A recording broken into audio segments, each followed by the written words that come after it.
Vous avez déjà commencé à détruire. C'est la mobilisation sur place qui a fait que les tracteurs sont partis. La protection de biodiversité, mangrove, forêt géophysique, forêt sèche-câlin, des formes de botanique très très fortes en Mali.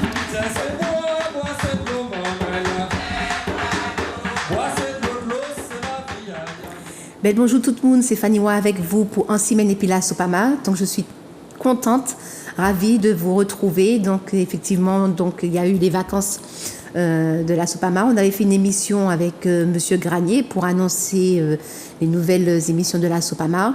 Et je suis de nouveau présente. Donc aujourd'hui, nous sommes en présence d'un potomitan de la Sopama. Il fait des yeux. Bonjour Pascal Tourbillon. Bonjour Fanny Wa. Pourquoi tu fais monter les yeux lorsque je te dis ça? Bonjour tout le monde. Moi, pas personne. Moi, c'est simplement me raconter moi comme un militant de base. C'est un bagage que j'ai fait pour la Sopama. Je pense que c'est pour pays nous, pour peuple nous, et puis chez nous qui travaillons. C'est naturel en fait. Oui, c'est le travail que nous avons à faire. Nous le faisons comme nous le pouvons. On essaie de le faire le mieux que nous le pouvons. Et je pense qu'en y mettant, avec des gens comme Paniwa, avec d'autres, on va aller le plus loin possible. C'est ça. Donc je rappelle que quand même Pascal Tourbillon, il est, en fait, pendant combien d'années tu as fait la commission juridique? Tu es bien sûr toujours là, mais tu passes le relais, voilà, c'est ça, tu formes et tu passes le relais. Oui, effectivement, j'ai été quand même pendant une vingtaine d'années secrétaire général de la Sopama. En même temps, nous avons structuré la commission juridique qui avait été créée par Pierre Davides. Nous l'avons structurée avec des camarades comme Max Cambi et Yerso, Alain et bien d'autres. Tous ces jeunes de l'université, dès lors qu'ils avaient 2 ans d'études supérieures, ils venaient avec nous, ils travaillaient. Et ce sont ces-là qui ont structuré la commission juridique aujourd'hui pour la rendre performante. Il faut dire qu'elle est performante. Tout à fait. Oui, on ne gagne pas tous les combats. Et puis on a les avocats aussi. Et puis on a des avocats comme Claude Duhamel qui nous a rendu un grand service et qui continue à nous rendre un grand service. C'est la référente en matière juridique et c'est pratiquement dans l'environnement. Bien sûr, il y a d'autres aujourd'hui et nous continuons à travailler. Ok. Donc effectivement. Alors, évidemment, pour ce qui est de passer la main, je ne suis plus responsable de la commission juridique, même si je continue à travailler au sein de cette commission. Mais je pense qu'il faut d'autres jeunes et qui sont compétents, qui ont beaucoup de valeur, qui travaillent et qui font avancer la chose. Donc, ceux qui souhaitent justement adhérer à l'association, ils le peuvent. Donc, on a nos réunions le lundi soir. Donc, il ne faut pas venir à la Sopama le premier lundi du mois, mais vous pouvez venir le deuxième ou le troisième. Les autres lundis, vous pouvez venir à 18h30. Et puis, vous pouvez adhérer à l'association. Comme ça, vous pouvez aussi nous soutenir, mais aussi participer petit à petit aux différentes commissions. Voilà, pour nous. Et chacun vient à la Sopama, apporte son savoir-faire, ses compétences. Et on est toujours le bienvenu. Ne dites pas que vous ne savez rien faire. Vous savez toujours faire quelque chose. Et à ce moment-là, on travaille ensemble, on améliore ça et puis on avance. Et puis on évolue vite fait. Parce que moi, j'étais pas, en fait, faire des émissions plateau. Non, je voulais pas. J'étais timide. La caméra, je ne veux pas. J'étais toujours derrière la caméra. Mais au fur et à mesure, je progresse. C'est pas mon métier, mais je progresse. Et, puis, et vous avez remarqué, nous pouvons dire en français ou en créole, que Fanny Wa a fait un gros travail, un bon travail et un travail intelligent, tant sur le terrain que sur le plateau. Mais de toute façon, c'est très motivant aussi de travailler avec, d'œuvrer avec les membres. Donc aujourd'hui, nous allons voir quelques images de l'évolution du jardin compost. Nous allons voir aussi qu'il y a eu le feu sur SMTVD qui se trouve à Mandilon. Nous allons voir aussi la manifestation que nous avons faite le 25 septembre. Le 26 septembre, c'était dimanche au Lido, à Solcher. Et puis, on verra quelques images du soleil levant. Et on regardera aussi, on va aborder un sujet de la construction d'un EHPAD à Saint-Joseph. Puis on va finir par quelques petits mots sur la flamme olympique. Donc je vais d'abord vous montrer, je remercie Zouk TV d'abord parce que c'est grâce à Zouk TV que nous avons la possibilité justement de transmettre toute cette communication. Donc merci à Zouk TV.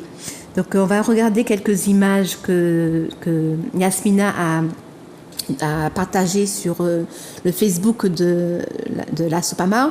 Donc nous voyons ici qu'une résidente du quartier, de la résidence du Square à la cité Place d'Armes au Lamentin est en train de récolter, c'est une laitue, voilà. Donc, oui. Voilà. Donc, il faut dire un grand merci à Yasmina. Ah oui, qui fait un travail. Yasmina fait un travail formidable.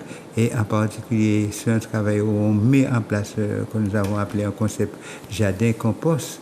Mais c'est ça, très riche. Premièrement, c'est tout ce que vous voyez là, que nous récoltons aujourd'hui. Mais il a fallu faire tout le travail de plantation, d'initiation. Mais aussi, c'est petit à petit, le quartier se réunit au cours de ce concept et ça participe à la vie du quartier, à le vivre ensemble que nous prenons. Nous voyons ici, là devant nos yeux, donc c'est Yasmina et un membre qui nous ont emmené des plants. Donc nous sommes preneurs. Si vous avez des plants à emmener, vous allez à la résidence du Square, à la cité Place d'Armes, au Lamentin, c'est là que nous sommes. Et vous pouvez nous emmener des plants. Donc il y a de belles récoltes qui se font. Nous avons 2 services civiques qui développent aussi un site internet pour la Sopamar. Ce sont 2 jeunes très dynamiques et qu'on remercie beaucoup. Et puis nous remercions aussi l'association Green Corner Caraïbes qui nous aide à faire les palettes de culture avec la récupération de palettes. Donc on fait du compostage dans la résidence du Square à Place d'Armes au Lamentin. Vous pouvez venir voir le jardin. Voilà. Venez voir. Venez participer, venez récolter, venez travailler avec nous. Et ensemble, nous allons avancer. C'est comme ça nous allons avancer. Là, nous allons dire, nous allons prôner jardin bocaille nous pour produire ça, nous allons manger, pour nous allons manger ça, nous allons produire. C'est un des éléments de ce que nous faisons. Alors, tout le monde voit la Sopamar sur les combats, sur les luttes, mais nous voulons faire quelque chose de nouveau pour notre pays.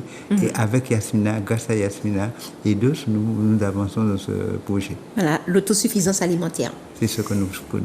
Donc maintenant, on va dans le feu. Donc effectivement, donc c'était mercredi matin. Donc il y a eu le feu à SMTVD. Donc on va passer juste la petite vidéo et puis on se retrouve juste après.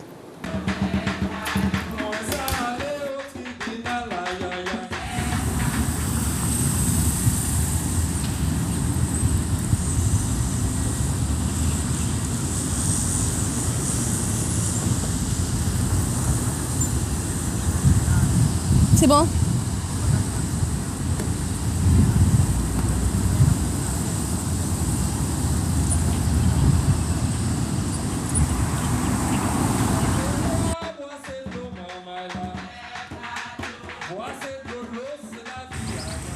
Donc aujourd'hui nous sommes le 28 septembre 2022. Nous sommes à SMTVD, donc le bâtiment vient de prendre feu à l'intérieur, donc le départ de feu. J'ai appelé les pompiers. J'ai prévenu les salariés parce qu'ils ne s'en étaient pas rendus compte. C'est ma fille qui a vu qu'il y avait un départ de feu. Donc on s'est tout de suite arrêté. Et maintenant on entend apparemment l'alarme d'incendie à l'intérieur. Voilà. Donc là c'est l'ancienne déchetterie. Vous avez les bassins ici parce que vous avez la cartonnerie en bas qui en permanence prend feu. Et là, il y a les bassins pour pouvoir éteindre le feu.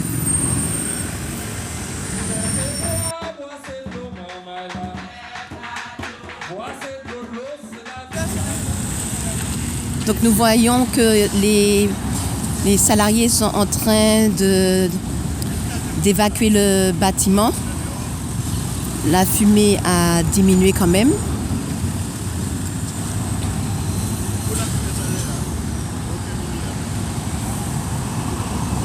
La fumée a diminué.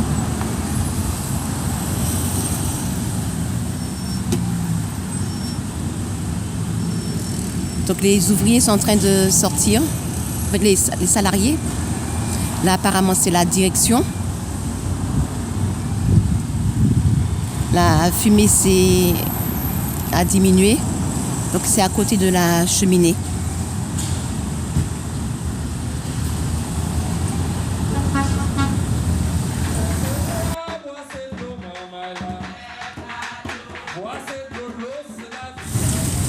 Donc voilà, apparemment le feu s'est éteint. Les salariés sont en train de retourner dans le bâtiment. Je ne sais pas s'ils sont en sécurité, hein. Les pompiers ne sont pas encore arrivés.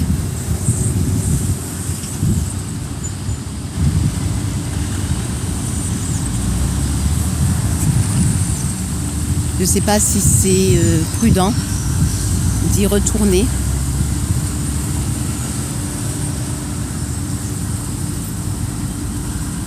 Sans prendre la vie des pompiers.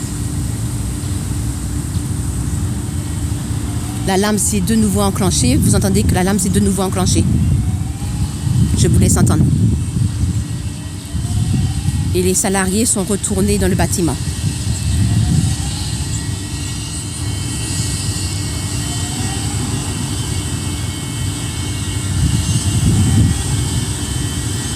Vous entendez l'alarme.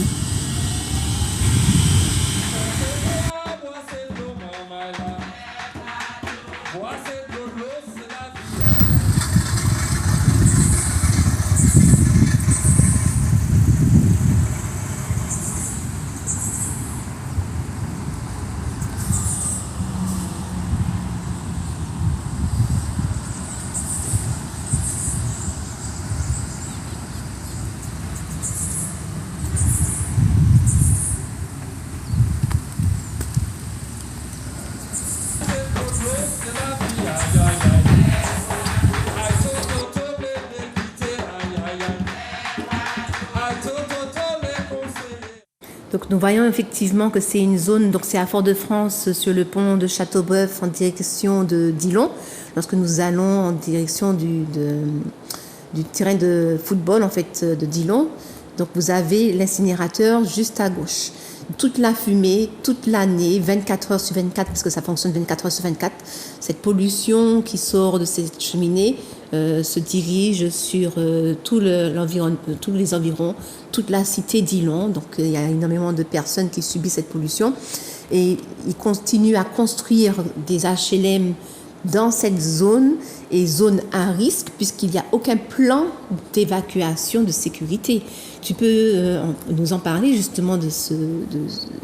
C'est un secteur qui a toujours posé de nombreux problèmes à la population martiniquaise et que la SOPAMA n'a eu de cesse de dénoncer l'attitude, dénoncer tout ce que l'on met comme installation industrielle dangereuse. Et quand on voit ça, quand on voit cet incendie, heureusement qu'il n'y a pas eu trop de dégâts, on n'a pas eu le bilan. Non, on n'a pas eu le bilan. Et les pompiers n'étaient même pas arrivés, et on voit très bien que malgré que les pompiers ne soient pas arrivés, les ouvriers retournent, la lame est enclenchée, et ils n'attendent même pas un rapport s'ils sont en sécurité ou pas. Et quand on voit ça, on se souvient de ce qui s'est passé à Toulouse, à ZF, l'usine qui a pris feu et qui a enflammé toute la ville, et combien des dizaines de morts. Alors évidemment, ce que nous disons, ce que nous souhaitons et ce que nous appelons de nos voeux, c'est que SMTVD mette les choses en règle. Que cette zone soit beaucoup plus sécurisée. C'est pour le bien de la population, c'est pour le bien du peuple martiniquais, c'est pour le bien des Froyalais. Et c'est ça que nous attendons de SMTVD, premièrement qu'elle traite convenablement les ordures, mais aussi en tenant compte de la sécurité de cette population. Donc je voulais rappeler quand même que cet incinérateur produise de l'énergie électrique à partir de des déchets. Oui. Ils brûlent les déchets pour produire de l'énergie électrique. Mais ils ont l'intention, depuis le début du projet, de créer une 3e ligne. Oui. Alors, regardez déjà la réalité qu'il y a par rapport à ce qui existe déjà. Rajouter une 3e ligne dans une telle zone, la Sahara n'est pas loin, tout ça, etc. Il y a la cimenterie aussi du côté du Dillon. Donc, et sans plan de sécurité, je le répète, sans plan d'évacuation, donc ils mettent des bassins d'eau. Mais bon, voilà, en fait, je ne sais même plus quoi dire tellement le truc est énorme. Énorme. Alors, évidemment, nous ne sommes pas là pour affoler la population, mais nous sommes là pour attirer l'attention des autorités pour qu'elles prennent les mesures qui conviennent. Et parce que c'est nous, c'est peuple nous qui l'a, c'est peuple nous qui est en danger.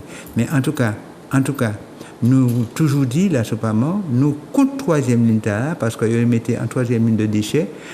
Nous, c'est pas notre rôle du peuple martiniquais, c'est pas de produire de plus en plus de déchets pour qu'on ait de plus en plus de déchets à traiter. C'est pas ça. C'est diminuer. Et donc c'est tout le problème de la gestion et du traitement des déchets qui se pose en Martinique. Comment diminuer le stock de déchets? Comment faire en sorte que nous ayons moins de déchets à traiter dans les incinérateurs et autres choses? Mais il faut aussi diminuer la production de déchets parce que c'est bien de dire toujours aux consommateurs de faire un effort sur lui-même, mais aussi les producteurs. Donc lorsqu'ils font, j'ai déjà dit ça sur le plateau, lorsqu'on a une boîte de dentifrice, donc il y a le tube de dentifrice, dans la boîte de dentifrice, les boîtes de dentifrice dans une plus grande boîte pour le transport, on peut très bien supprimer des boîtes intermédiaires. Donc diminuer aussi la production de déchets. Voilà. Et c'est ça. Et donc mais aussi il y a certains déchets qui doivent être renvoyés aux producteurs. Et c'est là que nous demandons à nos autorités, aux responsables, qu'ils fassent leur boulot. Parce que on nous fait payer une taxe spéciale pour les déchets qui rentrent, que l'on sache ce que l'on fait, comment traiter, comment les envoyer, et ne pas créer de lignes de déchets. Parce que nous voyons les risques et les dangers que ça crée. Voilà, donc nous passons du feu à l'eau. Donc voilà, sur les 50 pages géométriques à l'IDO. Donc nous avons emmené, donc il y a eu une manifestation dimanche 25 septembre par la Sopamar a organisé une manifestation.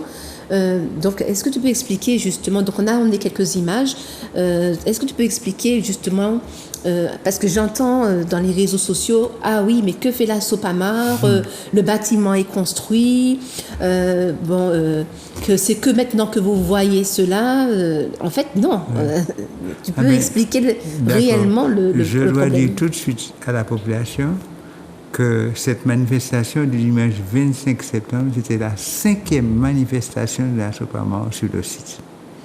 Nous avons eu, d'une part sur le site, mais en plus nous avons interpellé les autorités. Nous sommes allés regarder les dossiers et au service d'urbanisme de la ville de Chercheur. C'est pour dire, lorsqu'on dit, mais que fait la Sopamar? Est-il a commencé? Non.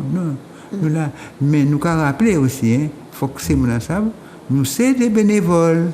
Tout à fait. Et c'est l'administration qui doit assurer le suivi, c'est la ville de Chercheur. C'est le service de la préfecture qui est chargé de tout ça, tous ces services-là. Mais la Sopamar, c'est vous, c'est moi.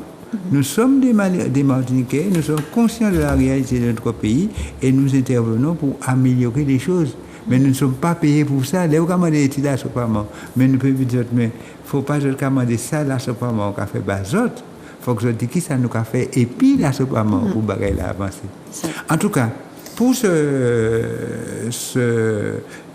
travail, pour ce qui est de cette construction sur la place de Chercheur que nous dénonçons, nous sommes allés dès les premières fois quand nous avons vu qu'on avait commencé les premières constructions, quand nous avons vu les premiers documents, nous sommes allés sur place et nous avons interpellé la ville de Chercheur pour lui demander ce que c'est, qu'est-ce que c'est.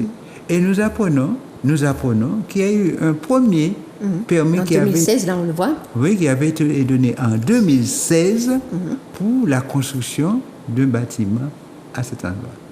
Mais ce permis a été retoqué par le tribunal administratif et la cour d'appel de Bordeaux, non pas sur le fond, mais parce qu'il y avait une espèce de tour de passe-passe. C'est le maire qui devait signer le permis et c'est un des adjoints. Et la cour administrative de Bordeaux, comme le tribunal administratif, a dit non, c'est pas, nous ne pouvons pas accepter ça. C'est maire, l'adjoint n'avait pas de délégation de signature, il n'y avait aucune compétence pour ça. Alors nous avons posé des questions. Pourquoi le maire qui connaît la loi, pourquoi le maire a fait signer le permis de construire par un adjoint au lieu de le signer lui-même? Donc, première question. Et nous avons appris ça. Et lorsque le maire dit qu'il y a un mensonge, lorsqu'on dit que le permis était illégal, s'il y a un menteur, c'est le communiqué qu'il a fait passer. Parce que nous disons vraiment, la Cour administrative a reconnu qu'il y avait une illégalité dans le fait que le permis a été signé par un adjoint et non pas par le maire. Donc on a repris ça. Et rien que pour ça, normalement, ça n'aurait pas dû se faire. Non, rien que pour ça, tout le dossier aurait dû être retoqué pour revenir à la base, mais on a fait une faveur au promoteur et à la ville, on a dit non, on a dit, mais nous revoyons le dossier à bail, re-signer simplement. C'est pour retoquer, dire refaire notre permis. Il ne peut pas faire notre permis. Mais le nouveau permis a été accordé, le permis modificatif, que nous ne voyons pas sur le terrain, d'ailleurs, c'est ce que nous avons dit. Le permis modificatif n'a pas été affiché sur le terrain, mais une espèce de transfert qu'ils ont fait. C'est là qu'il y a un lot de passe-passe. Ils ont passé le dossier à un autre monde, à un autre nom, SAS, etc., du Lido, et alors que c'était un autre nom, mais c'est même pour le moteur là, mais changé nom, et donc, ils mettaient ce transfert là. Donc, vous mettez permis initial là, ou bien encore le permis modificatif. Donc sur le terrain même, donc la population est mal, le public est mal renseigné parce qu'on sait est-ce que c'est transfert, est-ce que c'est modification, qu'est-ce que c'est, etc. J'ai vu que la parcelle était partagée en trois morceaux aussi. En 3 morceaux, qui est-ce qui était là? La servitude s'est transformée en parcelle. Oui. Voilà. Lorsque vous voyez le bâtiment qui est très très haut dans les images, il y a un petit chemin qui nous permet d'arriver, donc ça s'appelle une servitude, à la plage. Eh bien, ça s'est transformé en parcelle. En parcelle. Voilà. Alors que nous disions qu'on ne peut pas faire. On ne peut pas faire un immeuble de cette importance avec 7 ou 5 appartements de grand standing et sans qu'il y ait lieu, le passage est étroit, l'accès à la plage est encombré. Il n'y a pas suffisamment de traitement d'ordures et autant d'éléments qui auraient dû faire capoter le permis au fond. Et nous avons vu, nous sommes un jugement scandaleux, je vous dis scandaleux, je le dis comme ça, parce que sur le plus de la ville de Chelcher, on dit qu'il faut une voie au minimum de 6 mètres pour permettre l'allée et le croisement des voitures à cet endroit. Qu'est-ce que c'est? Qu'est-ce que c'est? La voie à peine 5 mètres. Le tribunal a trouvé un système de voies secondaires, voies primaires, voies tertiaires. Il paraîtrait, d'après ce que j'ai vu quand j'ai relu le document, que ce serait une voie tertiaire et 3,50 mètres suffirait. Mais tout le monde qui voit là, voit qu'il n'est pas possible de croiser de voitures convenablement. Ensuite, et s'il y a les véhicules d'incendie et de secours, s'il y a un incendie là, comment on va faire? Alors donc, évidemment, tout ça montre qu'au fond, c'est illégal. Mais la SOPAMOR cherche. Et nous avons trouvé que le permis ayant été modifié en février 2018, les travaux, il faut 3 ans. Le permis avait 3 ans, le permis modifié avait 3 ans de validité. Et donc, février 2021, fin du permis. Or, les travaux ont commencé en septembre ou en juillet 2021, alors que le permis était devenu caduc. Fort de ça, la SOPAMOR étudie le dossier et va reprendre tout ça et pour faire valoir toutes les incohérences et toutes les illégalités de ce permis. Mais sans compter la pompe de refoulement qui est là, juste un petit peu, parce que c'est quand même Odyssey doit essayer de récupérer le terrain du peuple. Donc, c'est-à-dire qu'il y a une pompe de refoulement sur 10 terrains privés. Oui. Voilà, et donc Odyssée se retrouve face à une difficulté. Et puis l'argent public sur un terrain privé. Voilà, l'argent public sur un terrain privé. Alors donc il y a... Non, je crois, non, le maire de Chercheurs doit se redresser. Et nous rappelons, et nous le disons simplement, sans dire quoi que ce soit, le maire de Chercheurs, avant qu'il soit maire, avait travaillé avec la Sopamor par exemple, pour l'accès à la plage de Batelière, derrière le casino. Nous avons travaillé ensemble. Mais ça veut dire qu'il est conscient de ces genres de problèmes. Tout à fait. Donc je ne vois pas pourquoi aujourd'hui, maire, il laisse faire et se laisser aller. Alors on a vu aussi qu'il y a des pontes de tortues. Donc le 18 septembre, il y a une tortue qu'on voit sur la plage. Et puis, elle se retrouve devant de l'atoll. Voilà, donc voilà, c'est en pleine nuit. Donc c'est au Lido, ça se passe au Lido. On voit on voit ici le tag pour montrer que c'était bien le Lido. Voilà, donc c'est un lieu de ponte de tortues et donc, ils construisent quand même.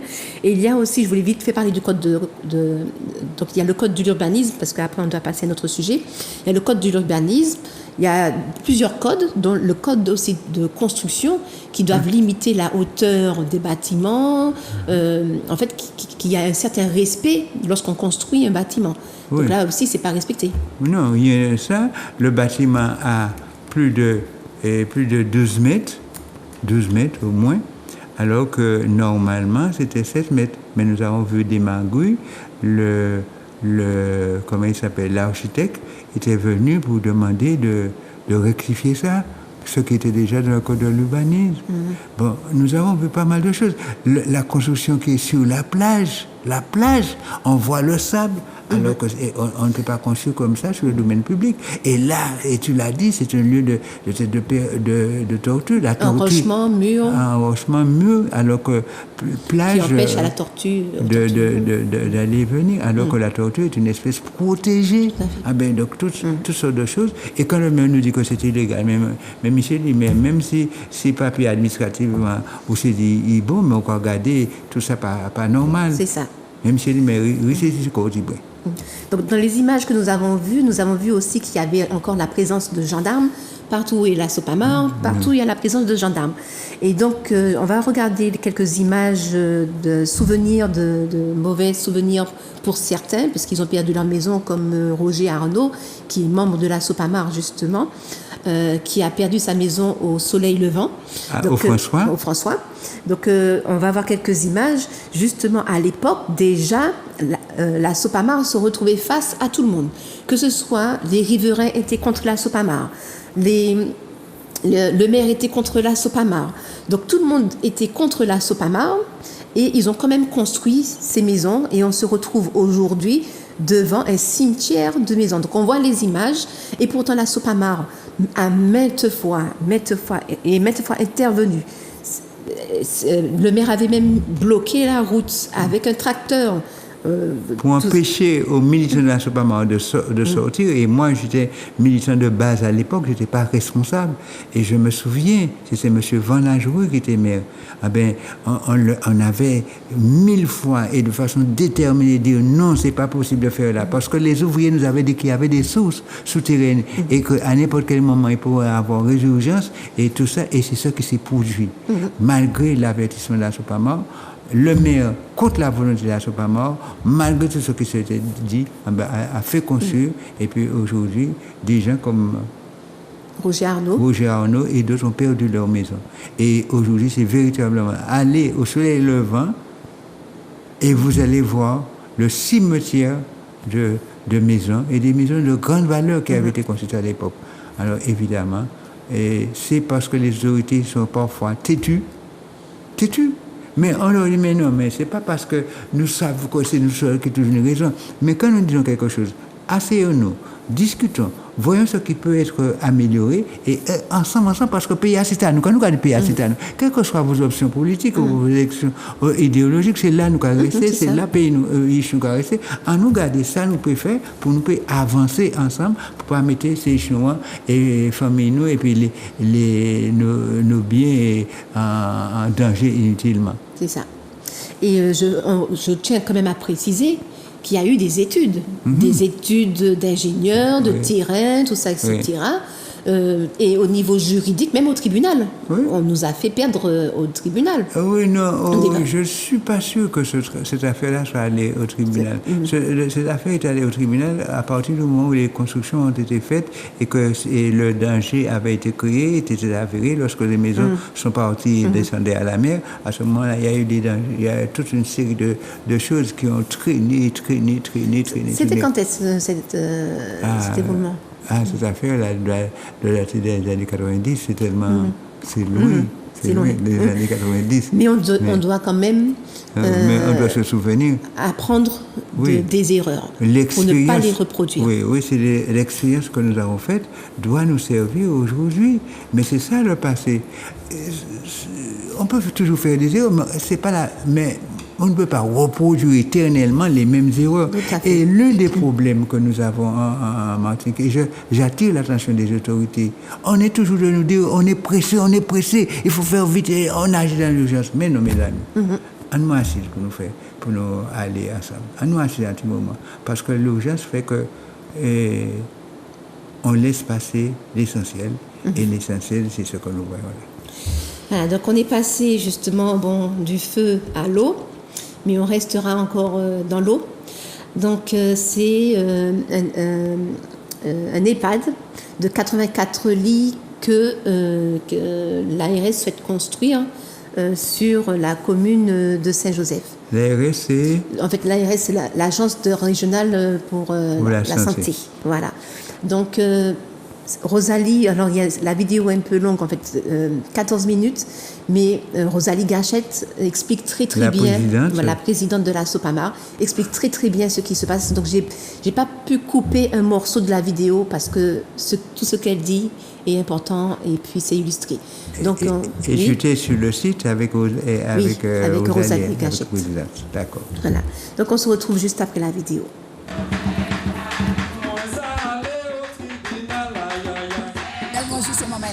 Alors, nous, côté la fantaisie, ici, en fait, ça qui connaît grosse gouttière. Alors, nous, bon l'hôpital là. Alors, Fanny a monté au bon l'hôpital là, ils ont construit là, pas ni longtemps. La télé dit ces moments-là, en fait, c'est un quartier que moi connais très bien parce que moi, je suis ici. Moi, je suis habité maison là, la zone là. C'est là, moi, là, on dit dans la maison là. Et grand-maman, moi, en Madame Alonso, il a crié. C'est frère épousé, grand-maman Bardel, épousé en Alonso, et c'est frère, c'est mon nom qui habitait là. Donc là, moi, j'étais petit, nous avons fait glissade descendre là. Il n'y avait pas de route, hein? Pas de route là. C'était en glissade, nous avons fait ça, et puis tronc coco, descendre jusqu'en fond là, jusqu'en bois, là, nous avons vu plus tard. Et puis nous avons joué, c'est là nous avons joué, c'est un côté, on connaît bien. Alors, maison, tu as la grand passé, moi. Donc, vous êtes là, la maison, il a grand passé, moi, c'est là, moi, né. Donc, c'est pour dire que moi, qu'on est ici à Pache. Alors, pour nous ici aujourd'hui, parce que nous sommes venus, il y a un moment, parce que la Samsama et puis ancien maire fait un vacabonnage depuis un moment, et puis il a essayé de mener jusqu'à présent. L'ancien maire, c'est Athanase Chavnerose. Et puis, hier, nous attendons qu'à la CTM, alors que nous avons déjà discuté, et puis la Samsama, qui soi-disant a fait projet là, mais c'est Madame Gros de la Guadeloupe qui est en l'autre société qui a fait projet à la Samsama. Et hier, la Samsama a demandé 6 millions de fonds de garantie à la CTM. Durant la plénière. Durant la plénière là. Et moi, quoi, ils ont validé 6 millions. Finalement, ils ont validé. Et puis, nous pas qu'à comprendre. Alors, pour nous ici, terrain là, c'est un terrain agricole. Dans les ORAP, orientation d'aménagement programmé du plus de 2013, la commune a mis effectivement l'hôpital à cet endroit-là. Cette partie-là que vous voyez là, cette zone-là est toujours une zone agricole. Cette zone-là où la Samsama veut construire 3 bâtiments, je ne sais pas quoi, pour mettre 84 lits pour les personnes âgées, c'est un terrain agricole. Et pour déclasser un terrain agricole, il faut une révision du PLU. L'hôpital que vous voyez là, l'hôpital est un petit peu affaissé. Pourquoi l'hôpital est affaissé? C'est parce que lorsqu'ils étaient en construction, ils ne trouvaient pas la terre ferme. Donc ils ont dû aller vraiment en profondeur parce qu'il y a des sources partout ici. L'année dernière, avec le premier adjoint que je cite ici, a fait le tour avec le BRGM avec nous puisque nous avions déposé une plainte pour la rivière de Rosière. Au lieu d'une rivière, d'un cours d'eau, ils ont trouvé beaucoup de cours d'eau qui passent autour de Grosse-Gouttière, la Fantaisie. Aujourd'hui, Madame Gros, qui représente la Samsama, nous dit qu'elle a un permis de construire. Un permis de construire pour construire son EHPAD de 84 lits. Nous disons que c'est un mensonge. La Samsama n'a aucun permis de construire sur un terrain agricole. Je m'explique. En date du 17 août 2022, nous avons effectivement écrit au maire de Saint-Joseph, le nouveau maire de Saint-Joseph, qui nous a envoyé le permis des 84 lits de l'EHPAD. Voilà le permis qu'il nous envoie. Un permis de construire qui date de 2016, qui a été attribué à Bélénus Romana de la Samsama en Guadeloupe pour la construction de 84 lits, mais sur la parcelle B723. Et ça a été signé par M. Simon Morin, qui était le premier adjoint du maire de Saint-Joseph. Ça se passe en 2017. Donc ce permis-là, normalement, il est forclos. Même s'il est forclos, il est caduc. La parcelle B723 est exactement là où se situe l'hôpital. Tu as la carte. La carte est là. Alors, l'hôpital se situe là, sur la parcelle B723. Et le permis qui a été donné, délivré à la Samsama, se situe sur cette parcelle-là. Donc aujourd'hui, Madame Gros me dit qu'elle a eu une modification de permis qu'elle est incapable de me donner. La mairie de Saint-Joseph est incapable de me donner cette modification. Tant bien même qu'il y aurait une modification, la topographie et le plan de masse du bâtiment n'est pas au même endroit. Donc ça aurait permis de délivrer un autre permis. Donc, permis modificatif, là qu'on s'est sur l'autre parcelle, nous pas oui. C'est bien pour cette raison que la ville de Saint-Joseph est dans l'incapacité de me fournir le permis modificatif. Cette parcelle créée après le plus est nommée B755. Ils ont déjà coupé la parcelle là et c'est mon oncle qui les a empêchés de continuer. Parce que pourquoi? Ces gens-là n'étaient pas propriétaires de cette parcelle-là.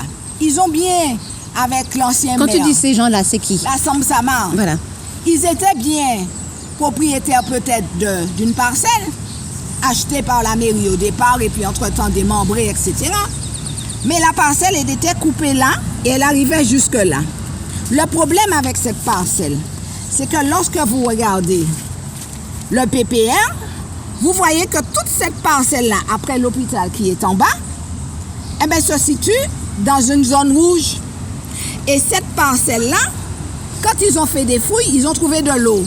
La partie rouge, c'est la partie glissement de terrain très fort, c'est ça? Tout à fait. Et ils ont trouvé de l'eau. Quand ils faisaient l'hôpital. Les employés qui ont travaillé dessus, sur ce bâtiment, le savent. Personne n'a pas qu'à parler. Je dis, ils les mettaient combien de bâtiments? 84 lits là pour mettre les personnes âgées noires en didagne. Personne n'a pas qu'à parler. Mais nous voyons aussi que le terrain est plein d'eau. Oui, personne n'a pas qu'à parler. Alors, comme ils ont trouvé de l'eau à ce niveau-là, donc ils ont dit, bon, on va enlever ça, extraire ça de la parcelle qu'ils avaient, et puis, ils vont remonter par là. Sauf que ce n'est pas eux, ça, cette parcelle-là, puisque cette parcelle-là, c'est un terrain agricole. Cette parcelle-là, sur le plan papier, on ne regarde pas la cartographie Internet, puisque il n'est pas bon. Donc, on a le plan papier, donc on vérifie sur le plan papier de 2013. Donc, ce qui fait que si vous regardez bien, la parcelle B723 est au milieu de la parcelle B755. C'est je vais mettre là, zot fort, maman, là, zot fort, mais zot qu'à arrêter en joue. Les gens ont mis l'hôpital dans la parcelle de la Samsamar. Entre parenthèses. Comment on peut mettre un hôpital là, dans la parcelle de la Samsamar? On a déjà vu ça ailleurs, hein? Mais là, il faut que nous disions bagaille là. Bien. Alors, là, c'est l'autre. Nous avons interpellé hier le BRGM. Le BRGM fait des documents qui remet à la DIAL et nous ne retrouvons pas les documents du BRGM vraiment en ligne sur le site de la DIAL. Voilà ce qu'il en ressort. En 2011, ici, tout le monde sait. Alors, avant d'aller plus loin, depuis Durand jusqu'avant de prendre l'entrée de la MENA, ce terrain-là a un grand glissement de terrain. C'est-à-dire que à 200 mètres là, juste là, après chez M. Marlette, que je vais nommer, la maison qui est là, les Joséphin connaissent, juste après près de la source, il y a un artisan qui faisait des bus en fait, qui a perdu tous ses bus. Parce qu'il y a eu un glissement et en contrebas, les bus ont été engloutis et les bus sont là jusqu'à aujourd'hui. C'était quelle année à peu près? Ça fait à peu près peut-être moins d'une dizaine d'années. 2011 à peu près quand ils ont fait le rapport là. Quand on avance après la quincaillerie en fait, il y a plusieurs Joséphins qui ont perdu leur maison. Vous pouvez les voir tout en passant sur le côté. On les a délogés, on les a mis dans des appartements. Aujourd'hui, on se pose la question, pourquoi les documents du BRGM ne sont pas mis à la disposition de ceux qui veulent construire? Pourquoi les documents du BRGM ne sont pas mis à la disposition des artisans, des gens, des artisans, des constructeurs, pour qu'ils puissent savoir que les terrains sont dangereux? Nous nous posons la question. Ce terrain-là, depuis Durand jusqu'à la MENA, oui, est vraiment dangereux. Est vraiment dangereux. BRGM dit quoi? Grosse-Gouttière. On est bien à Grosse-Gouttière, hein? Fort. Glissement fort. Et le document date du 2/8/2011. Fort. BRGM Martinique, glissement de terrain au quartier Grosse-Gouttière, Saint-Joseph. Ça date de 2011. La personne qui a demandé à faire l'enquête, c'est le préfet, donc la DIAL. Monsieur le préfet, monsieur le nouveau préfet, est-ce que vous allez autoriser, parce qu'il n'y a pas de permis pour le moment, nous disons qu'il n'y a pas de permis, donc la Samsamar ne peut pas construire sur ce terrain agricole. Il faut d'abord une révision du PLU, et il faut déjà un permis de construire. Or, nous venons de vous démontrer que la Samsamar n'a pas de permis de construire. Ce terrain est dangereux. Il est dangereux parce qu'il glisse depuis Durand jusqu'à la MENA. Tous les Joséphins le savent. Ils ne sont pas censés ignorer ça puisqu'il y a des rapports. Bien, l'hôpital a été construit et... Il y a une pluie qui arrive, je crois. Voilà, il y a une pluie, on va faire vite. Alors, oh, je ne sais pas si je vais le trouver. Je l'avais sorti, merde. Oh, mince. Alors, le point que je voulais voir. Alors, pour approfondir, le premier permis que la Samsamar avait eu, avait déjà déposé sa déclaration préalable. Mais celui-là, pour l'hôpital. Donc, aujourd'hui, il va pleuvoir. Aujourd'hui, non seulement il y a un problème avec les voisins là, parce qu'ils ne peuvent pas passer, alors ils ont promis aux voisins de construire pour eux sur un terrain agricole encore. Alors ils ont affiché un permis de construire. Mais il faut déclasser, il faut que la terre soit déclassée, son a urbanisé, oui, tout à fait, pour pouvoir construire un bâtiment. Oui. Alors comme on est venu la semaine dernière, Madame Gros de la Samsamar, qui représente la Samsamar, mais qui a sa propre société, et c'est elle qui fait le projet en fait pour la Samsamar. Donc, nous a dit, oui, mais en fait, les fonds vont partir, etc. Et lorsque nous entendons qu'hier, que ces mêmes personnes qui n'ont même pas de permis, qui construisent en zone agricole, dans une zone où il y a un glissement de terrain fort, dit par le BRGM... Avec des sources. Avec des sources. Nous avons plein de sources, tout ça. Il y a des sources qui passent là. D'ailleurs, moi, je prenais de l'eau dans une source là, comme ça. La source, elle est là, elle existe. Mais il y a la gouttière aussi où Il y a- on tout continue à fait. à... Il y a la gouttière juste là, en face de chez Marlette, qui était un adjoint de l'ancien maire. Donc, il y a des choses que nous ne comprenons pas dans ce pays. Il faudrait que monsieur le nouveau maire puisse nous expliquer. Nous lui faisons confiance. Il n'était pas là, c'est pas sa bêtise pour le moment. Quand il a bon, dit bon. Mais là, c'est un terrain agricole et personne ne peut construire les terrains agricoles. Tout le temps, il peut passer par la CEDAF. Tout le temps, pas en révision de plus. Alors, il peut bonder la CTM, l'argent qu'on y a, mais en tout cas, projet là, dans l'état actuel, peut pas fait. Alors voilà, puisque la dame a l'air de dire que c'est un projet d'utilité publique, c'est pas notre problème, parce que nous avons eu plus de 4 Joséphins, et on fait un petit coucou à ces gens, qui sont en zone agricole, qui ont demandé un permis pour construire une maison. La mairie de Saint-Joseph dit Yoniette. Alors, qui m'en est, il pas bon pour soi, il pas bon pour qu'on a. Donc, si Joséphin ne peut pas construire un terrain agricole, eh bien, d'autres monde non plus ne peut pas construire un terrain agricole. Voilà. Alors, comme la pierre a venu, nous avons arrêté la vidéo. Et puis, nous espérons que nous tenons d'autres bails pour des autres. Mais l'application.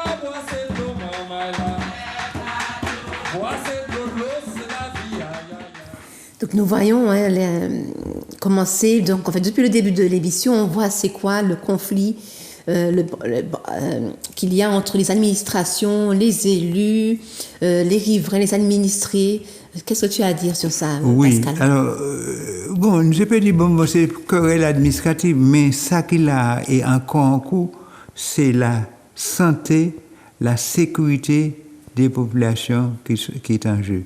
Est-ce que nous pouvons accepter que les personnes âgées, le cas météo, dans une zone à risque et qui ont des glissements de terrain et nous voyons ça qui passe et soleil levant François, mais c'est même pas là parce que tu es sous un bas terrain et puis terrain glissé et puis parti et puis au moins c'était des gens qui étaient venus t'échapper mais ils ont crasé mais ils ont t'échappé mais ces personnages qui m'ont nous fait. Donc maman là respect pour nos aînés. Respect pour eux, pas faire n'importe qui ça. Et puis nous savons, évidemment, nous ne pouvons pas tirer à soi l'ambulance, mais nous savons l'ancien maire qui a fait tirer n'importe qui ça. Mais il faut qu'aujourd'hui, il y a un nouveau maire qui arrive ou qui prend la succession pour obliger de garder ça qui est fait, pour régler les bagailles là. Ça qui s'est passé, mais il ne faut pas qu'on mette les mêmes dangers, les mêmes erreurs. Parce que c'est population, c'est peuplement qui est en danger, et c'est les terres agricoles aussi que nous avons besoin pour nourrir cette population. Alors, nous avons dit, il faut savoir raison garder. Si le projet n'est pas bon, il n'est pas bon. Si le terrain est dangereux, il est dangereux. En nous, ça nous a fait. Nous les mettons les personnes âgées quelque part. Il faut que nous accueillions, mais pas à n'importe quelle condition, pas pour faire un mot plus vite. C'est ça ce qu'il fait. Mais en nous. Voilà, donc Rosalie Gachette a tout dit, Pascal a complété. Donc nous avons vu au départ de l'émission la pollution de l'air, entre autres à SMTVD, ainsi que l'incendie qu'il y a eu dans le bâtiment de SMTVD, donc le feu, donc on est passé de l'air au feu. Ensuite, nous sommes allés au Lido pour voir qu'il n'y a pas le respect des 50 pas géométriques, c'est le littoral, donc c'est l'eau. Nous avons vu qu'au soleil levant, justement, qu'il y a des sources, qu'il y a eu des sources, que la SOPAMAR a prévenu, a fait en sorte que ça ne se fasse pas, mais ça s'est quand même fait. Et puis finalement, il y a eu la catastrophe et un glissement de terrain. Et nous voyons aussi à Saint-Joseph la terre, encore une fois, glissement de terrain, terre agricole, notre nourriture. On parlait justement du jardin compost au tout début de notre émission. Donc, je vous invite à venir à Place d'Armoula-Montagne pour venir voir comment on fait notre jardin compost et puis le jardin partagé. Et donc, au début de l'émission, je vous disais que nous allons parler de la flamme. Donc, la flamme olympique. Donc, on retourne dans le feu. Donc, pourquoi nous avons la SOPAMAR, on parle de la flamme olympique? Parce qu'en fait, il faut savoir qu'il y a 10 régions en France qui ont refusé le passage de la flamme olympique sur leur territoire. Il faut savoir que l'organisation qui effectue cela demande 150 000 à 180 000 euros pour pouvoir faire le relais de la flamme sur le territoire. Donc il y a 10 déjà territoires qui ont refusé justement ce passage de la flamme, entre autres par rapport à cette somme qui est vraiment énorme, mais c'est 180 000 minimum, puisqu'après il faut accueillir, il y a tous les autres frais qui sont à rajouter. Donc on dit que nous, les Martiniquais, au lieu de mettre 180 000 euros pour une flamme, voilà, pour qu'on puisse rayonner dans le monde entier, soi-disant pour la Martinique, on peut mettre des abris pour les terrains de basket de nos enfants. Sur ces abris-là, on peut mettre des panneaux photovoltaïques, donc rentabiliser cet argent-là au lieu de le jeter pour quelque chose qui ne dure qui est éphémère. Et comme c'est le budget certainement de la culture et du sport, ben pourquoi pas donner 90 000 euros à M. Bosselin, qui fait des films qui nous permettra d'être connus dans le monde entier, mais aussi à Johan Guglielmetti, qui lui aussi peut créer des films, réaliser des films pour être connu dans le monde entier.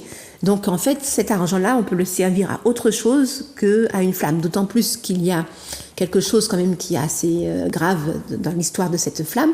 Donc en fait, ça a un rapport avec une symbolique, c'est le titan Ptolémée qui aurait volé le feu à Zeus, c'est ça, à Zeus je crois, à leur dieu grec.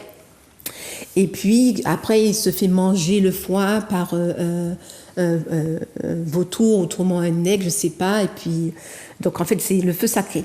Et donc la flamme olympique, elle est allumée par un miroir, par des femmes. Donc il y a tout un rituel qui se fait. Donc c'est un rituel, ce n'est pas juste. En fait c'est comme une messe, hein, donc c'est tout un rituel. Et donc la flamme olympique était d'abord juste allumée et puis ils faisaient les Jeux olympiques. Voilà. En 1928, il y avait les Jeux olympiques et puis donc la flamme était juste allumée et puis voilà. Mais l'idée de relais de la flamme, la première personne qui a fait relayer la flamme, c'était Hitler en 1932 pour Hitler en 1932 pour donner de la valeur, en fait pour mettre en valeur le Troisième Reich. Donc, c'est eux, les Allemands, au temps des nazis, qui ont mis, qui ont porté la flamme, qui ont relayé la flamme en premier. Et donc, nous, qu'est-ce qu'on va faire ? On va relayer cette flamme. Donc, en fait, donc on en a parlé à la Sopamar, donc tu as peut-être quelque chose à ajouter. Oui, ça nous a dit, mais ça c'est pas idéologique, mais il faut que nous pensions à ça. Au cas où, il y a commandé la Martinique payer 180 000 euros pour passer, pour faire des Martiniquais portés en flamme, le qu'on appelle flamme olympique. Oui, les Jeux olympiques, c'est le sport, le qu'on dit nous qu'on valoriser le sport. Mais la flamme olympique, c'est pas bagaille nous, c'est tout un symbolique qui pas bagaille nous. Et je me suis Césaire qui a dit, oh mon peuple, quand cesseras-tu de danser au carnaval des autres? Et je dis, je vais commander les Martiniquais, les dirigeants qui ont accepté de payer 180 000 euros pour danser au carnaval des autres. Mais là, on nous réfléchit. On nous met tête nous en les épaules nous et puis garder ça nous qu'a fait. Je sais les dirigeants actuels, je sais le successeur de Aimé Césaire. Et jusqu'à payer 180 000 euros pour faire peuple noir danser au carnaval des autres. Le soir, c'est à nous tous. Mais flamme à la cabine là, c'est pas à nous, nous voyons qu'à descendre de Hitler. C'est ça, nous les valoriser, à nous réfléchir. Et pour nous aller plus loin. Ok. Donc, Pascal, je te remercie de ta présence. Et donc vous pouvez soutenir l'association, la Sopamar, Association de sauvegarde du patrimoine martiniquais, en allant sur le site internet sur Hello Asso, donc c'est le contraire pour la Sopamar. Donc la cotisation pour la Sopamar, c'est 55 euros l'année. Et pour les personnes qui sont au chômage ou à la retraite, j'ai oublié, 35 euros l'année. Oui. Donc c'est pas beaucoup. Donc, vous pouvez aussi participer, si vous ne pouvez pas venir sur le terrain, vous pouvez aussi participer justement aussi en donnant des dons via le site internet Hello Asso. Donc, nous aurons bientôt aussi notre assemblée générale en janvier 2023. Donc, je vous y invite déjà. Mais voilà. soyez présents à nos manifestations sur le terrain. C'est comme nous ça. Nous pour tous nous autres qui consulter WhatsApp, eh bien, nous là l'épisode. Et ensemble, nous pouvons payer nous avancer. Et nous pouvons aller plus loin et pour un meilleur sort, un autre monde est possible. C'est ça nous avons dit, pour un meilleur sort pour nos enfants. Et la mobilisation est primordiale pour que nous puissions réussir à protéger notre patrimoine. C'est comme ça. Okay. Alors, c'est vrai. Okay. Alors, nous avons aussi, par exemple, pour le mouillage des navires, nous sommes en séminaire samedi. Ça veut dire que nous avons continué le travail tous les jours, samedi, bon matin, à partir de 9h, nous sommes en séminaire sur le mouillage. Tous ces navires-là, nous avons fait en pagaille sous la mer, qui empêché les Chinois d'aller nager comme ils étaient. Mais enfin, nous avons discuté de ça pour nous voir de manière aménager tout ça. D'ailleurs, il y avait une photo sur le Lido, lorsque j'ai mis les images du Lido, il y avait une photo justement qui montrait le mouillage sur la plage du Lido, et justement on va traiter de ce sujet-là et puis on viendra sur Zouk TV pour en parler. Bien, à très bientôt sur Zouk TV. On remercie Zouk TV en l'eau, en chai, et puis à très bientôt.